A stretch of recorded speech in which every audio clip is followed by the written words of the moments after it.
नमस्कार। इस समय हम हैं योग की नगरी ऋषिकेश में।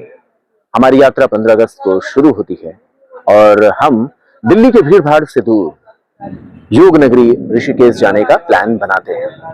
15 अगस्त का दिन था, इसलिए रोड काफी ट्रैफिक नहीं था। जगह जगह पर 15 अगस्त के उत्सव को मनाती हुई भीड़ और उससे गुजरते हुए हम हरिद्वार से आगे बढ़ते हुए ऋषिकेश तक पहुंचते हैं। दिल्ली से ऋषिकेश का सफर 250 से 270 किलोमीटर की दूरी का है। यह इस बात पर डिपेंड करता है आप किस रूट से आते हैं। मेरठ का जो एक्सप्रेस वे है बहुत ही शानदार बन चुका है, तो इसलिए आपका सफर बहुत आसान हो जाता है। और हम सुबह चलते हैं, बीच में रिफ्रेशमेंट करते हुए बहुत ही शानदार बीच बीच में आपको होटल्स मिल जाते हैं जहां पर आप रुकते हुए अपनी यात्रा को बेहतर बनाते हुए ऋषिकेश की यात्रा पूरी कर सकते हैं। हम भी पहुंचते हैं, सुबह निकलते हैं, लेकिन यात्रा जब हम पूरी करते हैं तो यहाँ पर शाम का वक्त हो चुका था, गंगा की आरती का वक्त था। तो हमने सबसे पहले यहाँ पर जयराम आश्रम है। मैं पूरी घटना को इस तरीके से आपके सामने रखने का प्रयास कर रहा हूँ कि अगर आप परिवार के साथ आते हैं तो कहाँ रुकें, कहाँ भोजन करें और किस तरीके से ऋषिकेश को घूमने का आपका प्लान हो सकता है, उसमें मैं आपकी मदद करना चाहता हूँ। शाम का वक्त था, हम यहाँ जयराम आश्रम में रुके। ये बेहतर जगह इसलिए हो जाती है क्योंकि त्रिवेणी घाट से बहुत ही करीब है। दूसरी बात यह है, कार की पार्किंग की व्यवस्था बहुत अच्छी है और रीजनेबल रेट्स पर आपको एक साफ सुथरे कमरे मिल जाते हैं। तो हम जयराम आश्रम में रुकते हैं और उसके बाद वहां से ही कुछ दूरी पर माँ गंगा की आरती हो रही होती है। तो हम सीढ़ियों से उतरते हुए त्रिवेणी घाट पर पहुंचते हैं। शाम का माहौल बहुत ही विहंगम माहौल था, बहुत ही शानदार सा माहौल। यहाँ पर अल्हड़पन में जीते हुए बच्चे, ऋषि मुनि और यहाँ पर जो नशे का एक बहुत बड़ा अभिशाप है उसको भी हमें देखने का मौका मिला। बहुत सारे लोग आपको इस शाम के वक्त में यहाँ पर ऐसे ही अल्हड़पन में लेटे हुए लोग मिल जाते हैं। वो इस वजह से क्योंकि उनका ना कोई सुनने वाला है ना देखने वाला है।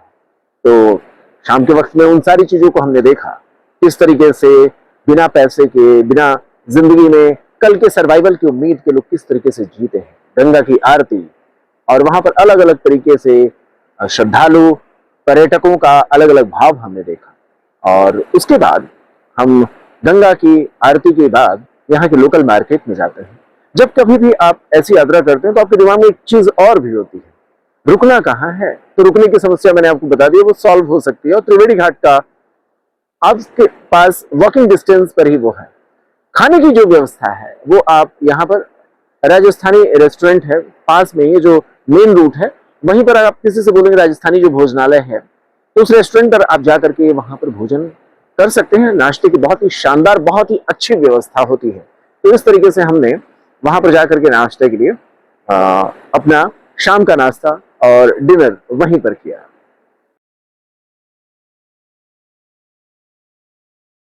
सुबह जब हम ऋषिकेश में जयराम आश्रम में उठते हैं तो उस समय क्या बताएं, इतना उत्साह बना हुआ था कि हम रात में सो ही नहीं सके और मेरी नींद 3 बजे के आसपास खुल जाती है। मैं किसी तरह इंतजार करता हूं कि 4 बज जाए ताकि मैं यहाँ के गंगा की सुबह के वातावरण को देख सकूं। तो मैंने इंतजार किया। 4, सवा 4 बजे के आसपास हम लोगों ने तय किया कि हम गंगा जी के सुबह के माहौल को देखने की कोशिश करेंगे। तो हम उतरते हैं। जब ही उतरते हैं तो देखते हैं जयराम आश्रम के भीतर संस्कृत का पाठ करते हुए छोटे छोटे बच्चे। और इस तरीके का देवत्व का भाव जो ऋषिकेश में हमने देखा वो आपके दिल को भी छू लेगा।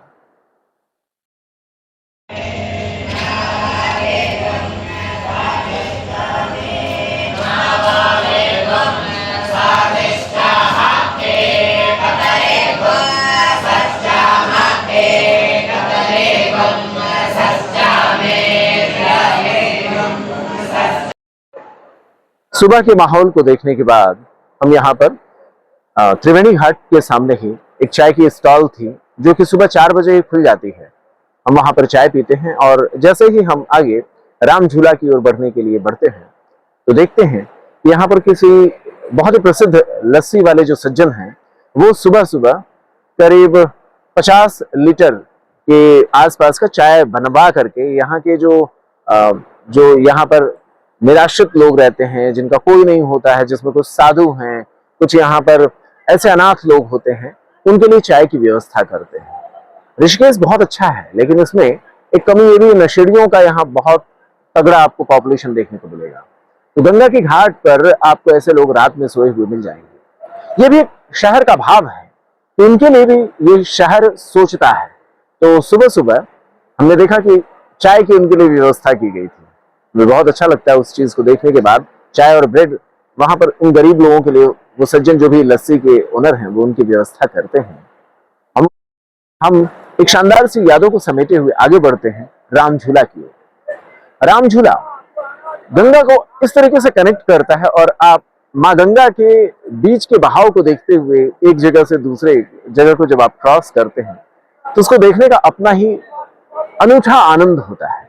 जो जब आप उसे डायरेक्टली देखने की कोशिश करेंगे तो ही आप उस भाव को समझ पाएंगे। हम उसे देखते हैं और आगे बढ़ते हैं परमार्थ आश्रम की ओर। सुबह का वक्त था, एक बार फिर से हमें लगती है चाय की प्यास, चाय पीने की तलब लगती है, क्योंकि हम थक भी गए थे। अब तक हमने करीब करीब 7 किलोमीटर पैदल यात्रा कर लिया।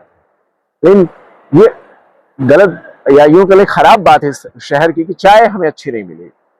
चाय के नाम पर ऐसे शहरों में जहां हिंदुओं का आस्था होता है, वहां पर लोग आस्था के इमोशंस का व्यापार करने लगते हैं। गड़बड़ है। चाय एक तो महंगी होती है और उसकी कोई क्वालिटी नहीं होती। महंगा होना उतना बुरा नहीं है, लेकिन महंगे होकर के क्वालिटी ना मिलना ये बहुत खराब बात हो जाती है। खैर, हम एक शॉप पर चाय पीते हैं जो कि सामान्य से भी खराब कैटेगरी का था, और वहीं से आगे बढ़ते हुए जो नया पुल बना हुआ है, जिसमें भगवान बजरंगबली की प्रतिमा है, उनकी आकृति को उकेरा गया है, उससे गुजरते हुए एक बार फिर से हम लौटते हैं जयराम आश्रम के लिए। जयराम आश्रम में पहुंचने के बाद हम फ्रेश होते हैं, और यहाँ पर हमारे मामा जी का घर है, तो उनके साथ हम कुछ भक्ति भाव के भजन उनके साथ शेयर करते हैं, उनके साथ नाश्ता करते हैं, और उसके बाद हम दोबारा, मैंने आपसे बताया रखा है कि यहाँ पर जब आप आ रहे हैं तो कोशिश करें गंगा को समझने का। जैसे इस समय रात के 1 बज रहे हैं, लेकिन हम माँ गंगा के करीब में उनकी शीतलता के भाव को महसूस करते हुए यहाँ पर रात के समय के उस पवित्रतम भाव को महसूस कर पा रहे हैं। तो आप त्रिवेणी घाट के पास में रहें, जयराम आश्रम में रुक सकते हैं। भोजन की समस्या है तो आप यहाँ राजस्थानी भोजनालय है, वहां पर भोजन कर सकते हैं। तो इसलिए हमने इस जगह को चुना है। और शाम का वक्त हो गया था, एक बार फिर से हम यहाँ गंगा की आरती का आनंद लेते हैं। माँ गंगा के इस पवित्रतम भाव को देखने के लिए एक बार फिर से हम रुकते हैं।